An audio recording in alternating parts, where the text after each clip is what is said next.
Présenté par La Roche-Posay, La Voix du cancer est un balado de l'Institut du cancer de Montréal, une fondation dédiée à soutenir financièrement les recherches des scientifiques de l'axe cancer du Centre de recherche du CHUM. Ce qu'on fait, c'est qu'on collecte des selles, donc du caca de donneurs, donc de donneurs sains, on les lyophilise et on les encapsule. Et c'est ces gélules-là qu'on donne aux patients. Je m'appelle Jean-Daniel Doucet, mais on m'appelle souvent JD. Il y a près de 15 ans, j'ai quitté la recherche contre le cancer pour devenir vulgarisateur scientifique. Dans le balado La Voix du cancer, je vais revoir mes anciens collègues accompagnés de personnalités touchées de près par la maladie. Ensemble, on partage nos histoires tout en explorant les dernières avancées de la recherche, les pistes de traitement les plus prometteuses. Dans cet épisode, on rencontre Myriam Lafortune, atteinte d'un cancer du poumon. Pour aider la recherche, elle a donné un échantillon de son cancer et un autre de ses bactéries intestinales. Oui, le cancer, les bactéries et même un petit fruit brésilien sont liés de manière étonnante. Myriam Lafortune, bonjour. Bonjour, Jean-Daniel. Myriam, tu as eu la générosité de donner un peu de toi, mais comme littéralement, pour aider la recherche contre le cancer du poumon qu'on t'a diagnostiqué au début 2019. On va discuter de ça dans un instant, de ton parcours, de comment tu soutiens à ta façon les travaux de scientifiques comme Myriam Messaouden. Allô, Myriam? Bonjour. Tu es chercheuse en onco-immunologie dans les laboratoires du Centre de recherche du CHUM à l'Institut du cancer de Montréal et tu travailles beaucoup avec le docteur Bertrand Routy, qui est l'oncologue de Myriam. Qu'est-ce que tu lui as dit la première fois que tu l'as rencontré déjà? Vous me connaissez pas. Je suis une vieille haïssable, puis vous allez voir que vous allez m'endurer longtemps. Quelque chose comme ça. Bon, on veut te garder, nous, le plus longtemps possible, en tout cas une trentaine de minutes, Myriam. Myriam, vous avez été parmi les premiers, toi et le docteur Routy, à découvrir un lien entre notre microbiome, le microbiote, les bactéries dans notre tube digestif et l'efficacité des traitements contre le cancer. Moi, je savais qu'il y avait des bonnes bactéries qui vivaient là, dans nos intestins. Ça allait, mais de là à nous aider à traiter le cancer, on dirait que ça a fait exploser mon cerveau. C'est fou, cette découverte-là. Hein? Exactement. Donc, nous aussi, au départ, on a été surpris, pas étonnés, puisqu'on sait que c'est quand même en vie en symbiose avec ce microbiome-là. Donc, il était là pour une raison. On a montré que les patients qui recevaient des antibiotiques répondaient beaucoup moins bien à l'immunothérapie. Donc, on s'est dit, OK, allons chercher un peu plus loin. Donc, antibiotiques, ça veut dire dysbiose, donc chamboulement de la composition du microbiome. Des microbes dans notre ventre qui vont changer. Donc, hein? allons voir qu'est-ce qui se passe, en fait, dans ce microbiome-là et dans sa composition. Et il s'avère que les patients qui recevaient des antibiotiques, effectivement, avaient une dysbiose, donc un chamboulement de la composition de leur microbiome, et qui était lié directement à cette résistance à l'immunothérapie et à leur traitement. On s'est dit, OK, il y a quelque chose à creuser là-dedans, essayons de voir qu'est-ce qui est important dans ce microbiome. Le microbiome ou le microbiote intestinal, c'est les bactéries qu'on retrouve dans nos intestins. Dans la lutte contre le cancer, il y a plein de joueurs importants. Les globules blancs, ce sont les joueurs vedettes. Ce sont eux que stimule l'immunothérapie du cancer.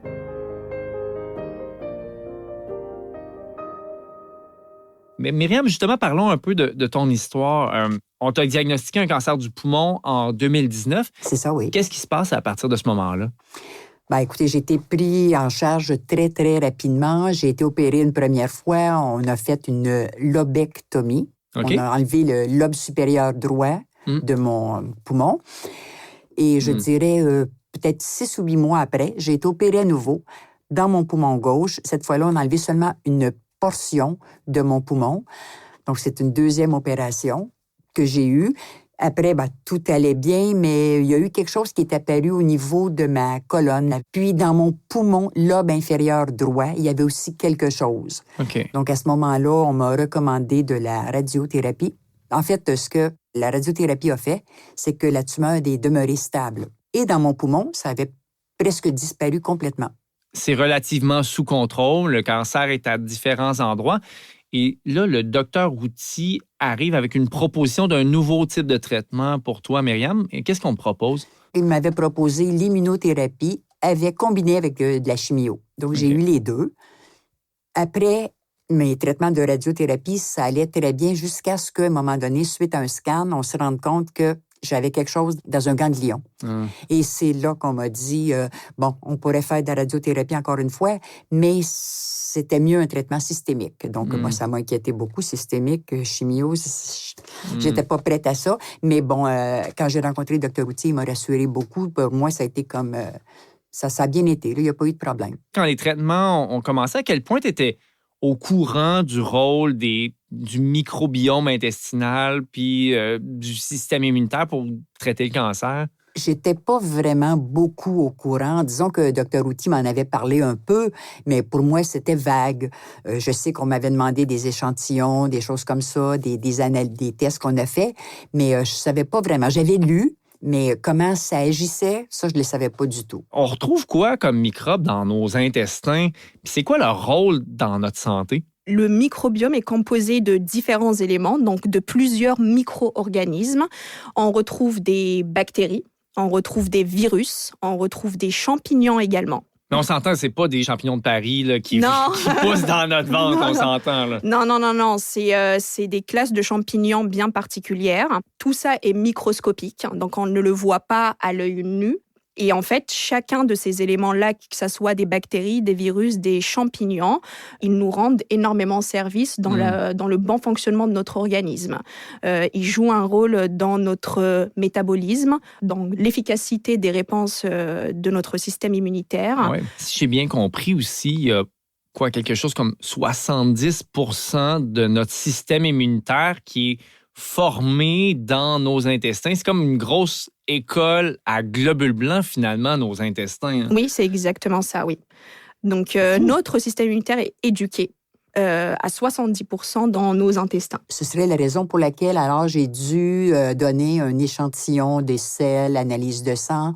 Il y avait aussi un petit morceau de poumon, mais je me souviens, les selles, je me demandais ce que ça venait faire là-dedans, mais... L'échantillon de selles en tant que tel, c'était vraiment pour étudier la composition de ton microbiome.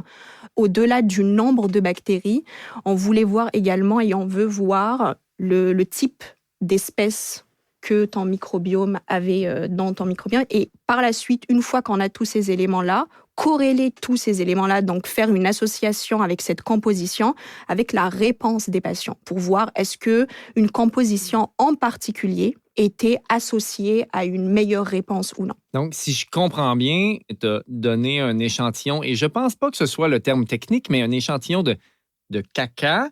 C'est bien ça, oui. C'est bien ça, effectivement. Dans lequel on est allé chercher les bactéries pour voir si Myriam avait des bonnes bactéries et si elle répond bien au traitement. On peut déduire que les bactéries dans le ventre de Myriam l'aident pour ses traitements d'immunothérapie. C'est fou, c'est ça? Oui, c'est exactement ça. Donc, en fait, si on doit résumer...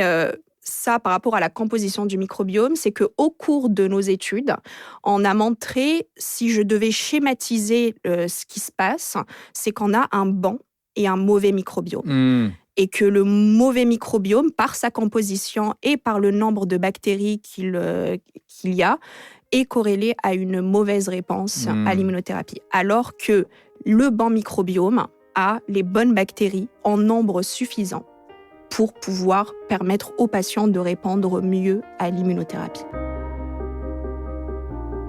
Un bon et un mauvais microbiome. Il y a des milliards de microbes qui vivent un peu partout dans notre corps, surtout dans nos intestins. Et c'est tout à fait normal. En fait, on a pratiquement autant de cellules humaines que de cellules microbiennes dans notre corps. Elles sont juste beaucoup plus petites. On travaille sur l'échantillon en tant que tel, donc on l'analyse, on l'envoie en séquençage, donc pour essayer de voir la composition précise du microbiome, mais on utilise également cet échantillon-là pour essayer de voir son impact sur la réponse directe au traitement et à l'activation du système immunitaire et tout ce qui en découle. J'avais aussi fourni, on avait demandé l'autorisation pour prélever un morceau de mon poumon.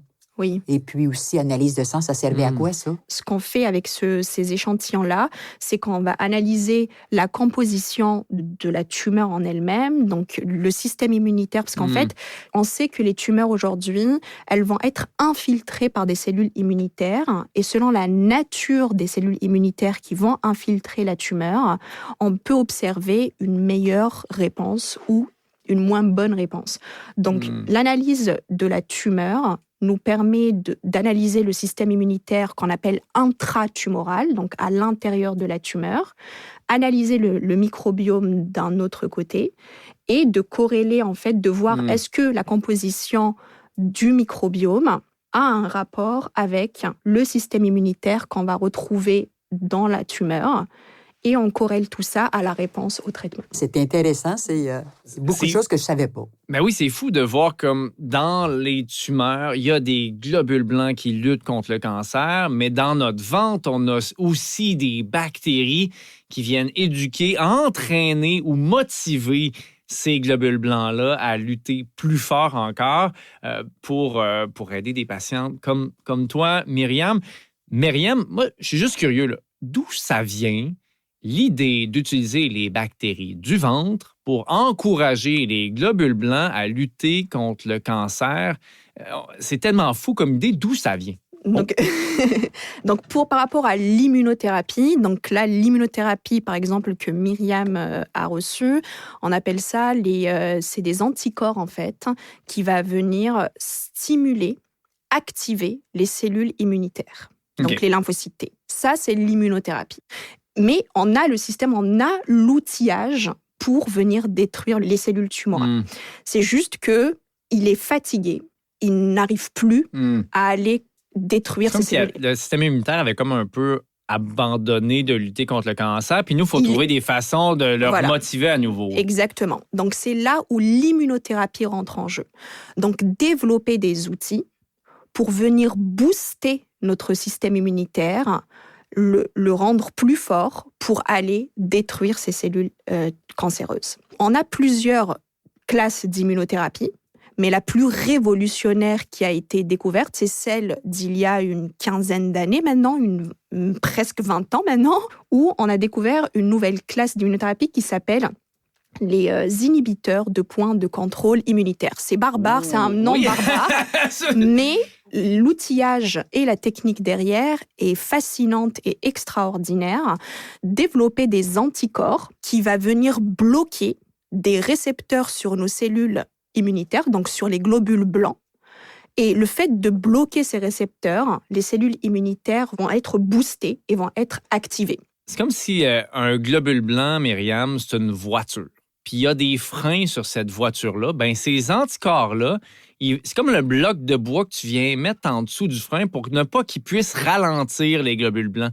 Fait que ça les force finalement à accélérer, à les motiver, à lutter encore plus contre le cancer, mais parfois aussi avec des effets secondaires où ils s'emballent un petit peu trop. Exact. Puis j'ai une petite question.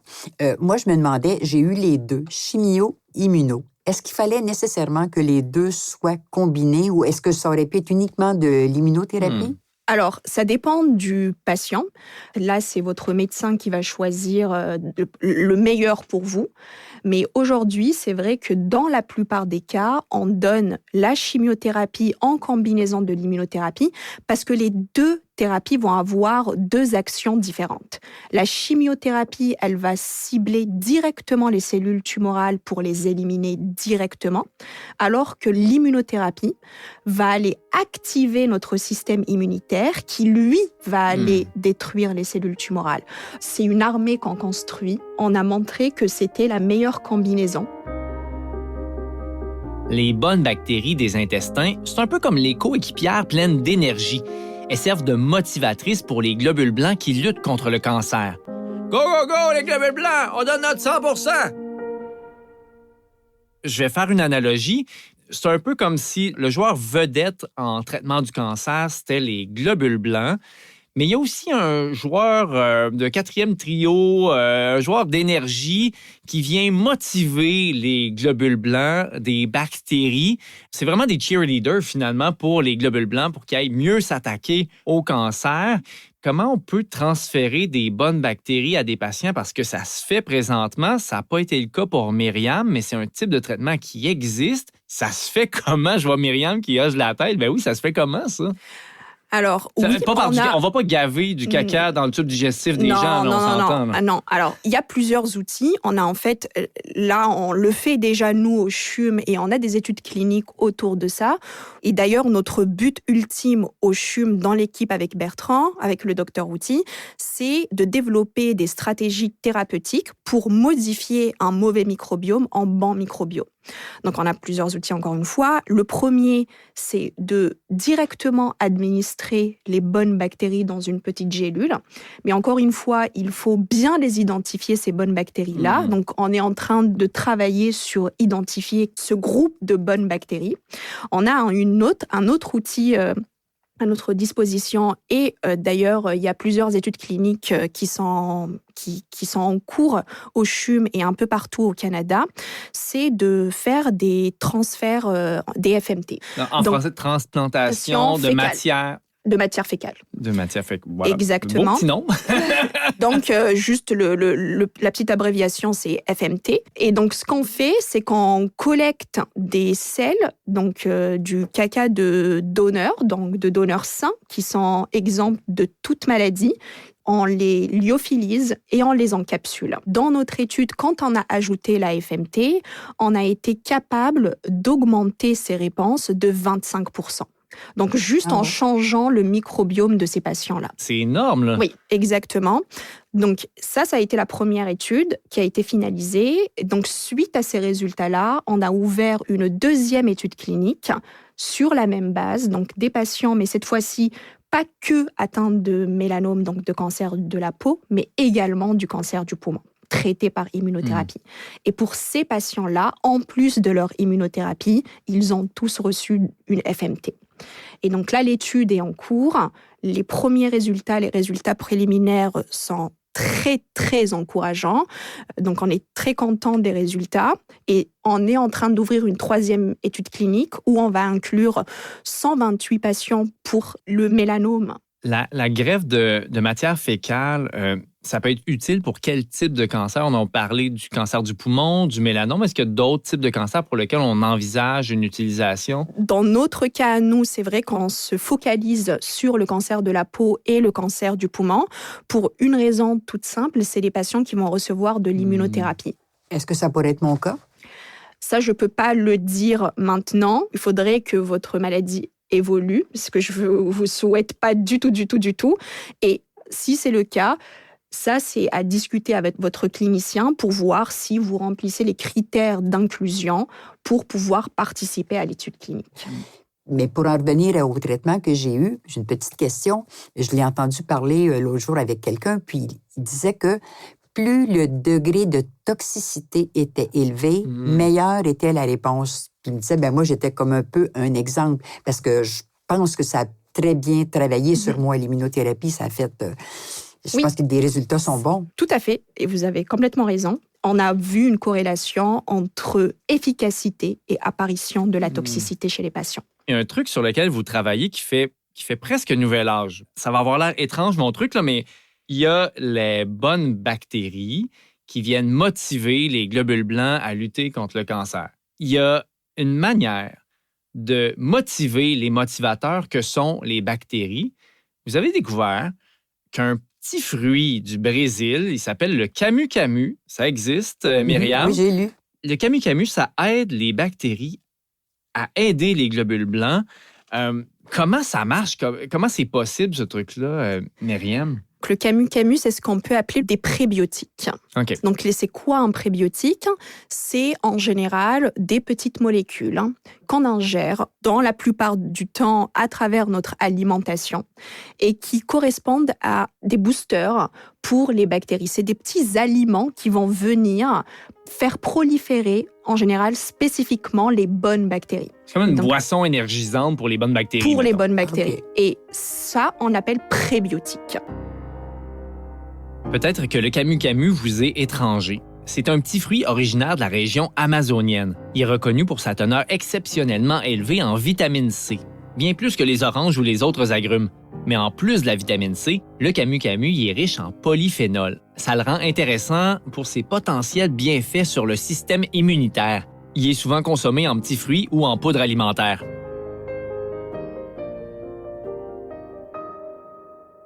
On est tombé sur ce camu-camu, donc une petite baie brésilienne qui est fascinante parce qu'on a assisté à une conférence où un de nos collègues, le docteur André Marette, qui présentait ses recherches sur le camu-camu, mais dans une autre pathologie, pas du tout dans le cancer, mais dans le diabète de type 2 et dans les maladies cardiovasculaires.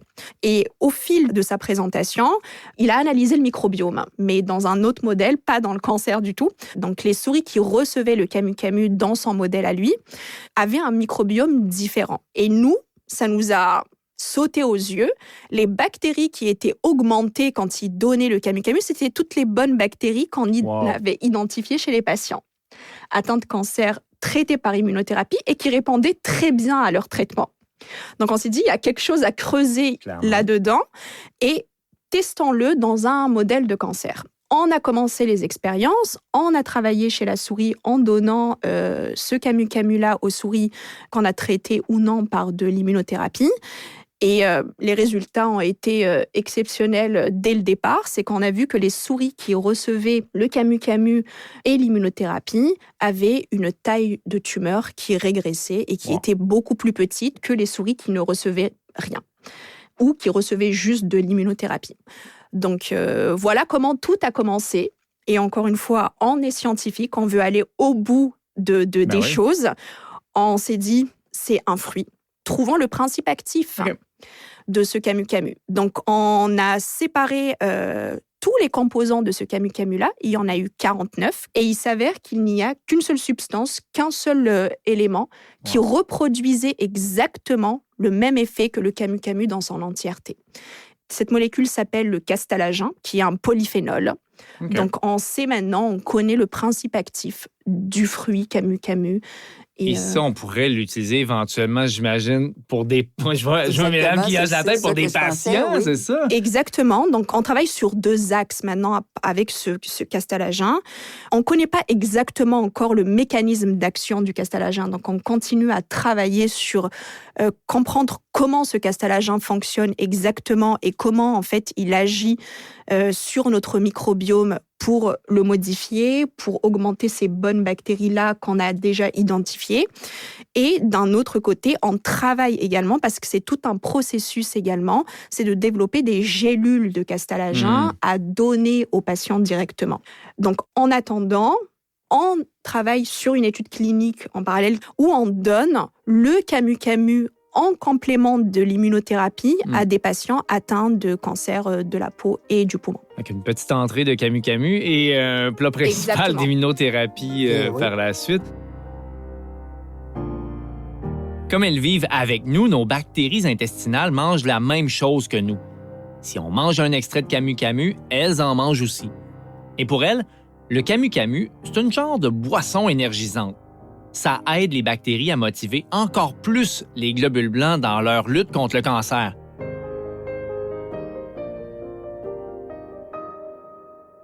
On peut presque dire que les traitements portent leurs fruits, Myriam.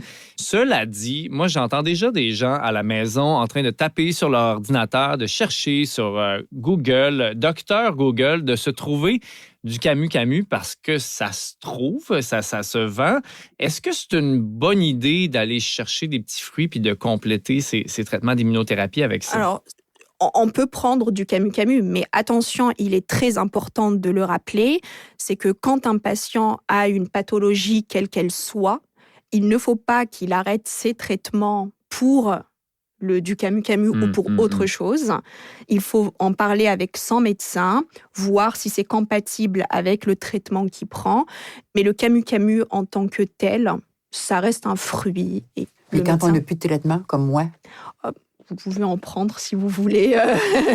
Essayez juste pour goûter. Moi, les bactéries qui viennent lutter contre le cancer, ça n'existait pas, c'était pas sur mon radar.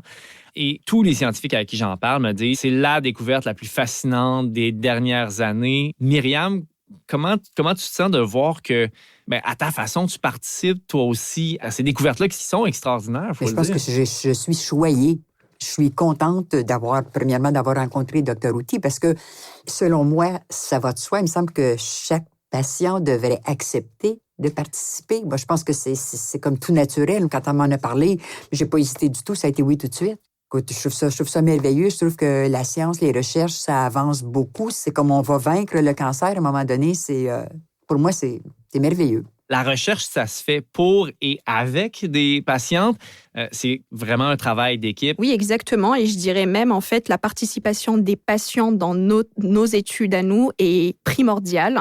Sans l'utilisation de prélèvements qu'ils nous donnent, qu'ils offrent à la recherche, on n'irait pas très loin, on n'irait pas loin du tout, puisque c'est en analysant les prélèvements que les patients nous donnent à travers les biobanques qu'on a au CHUM et à travers le Canada qu'on arrive à avancer, à mieux comprendre les choses et, in fine, au bout de découvrir des thérapies et des traitements pour les patients. Myriam Messaouden, mais aussi Myriam Lafortune, 2 joueuses étoiles dans la recherche contre le cancer. Et j'ajouterais que la fortune sourit aux audacieuses. Merci, mesdames, pour votre contribution à la lutte contre le cancer. Ça a été un plaisir de discuter avec vous. Merci. Merci à toi. Merci aussi à Myriam. Merci d'avoir écouté La Voix du cancer. Si, comme moi, vous voudriez soutenir les recherches de l'Institut du cancer de Montréal, rendez-vous au icm.qc.ca pour faire un don. Parce que les traitements de demain, ils passent par la recherche d'aujourd'hui. La Voix du cancer est un balado de l'Institut du cancer de Montréal, présenté par La Roche-Posay. À l'animation et à la co-scénarisation, Jean-Daniel Doucet. À la recherche et à la co-scénarisation, Stéphanie Dubo. À la réalisation, Nathalie Pelletier et Miguel Legault. La prise de son, le mixage sonore, la musique originale et la production sont signés Underground.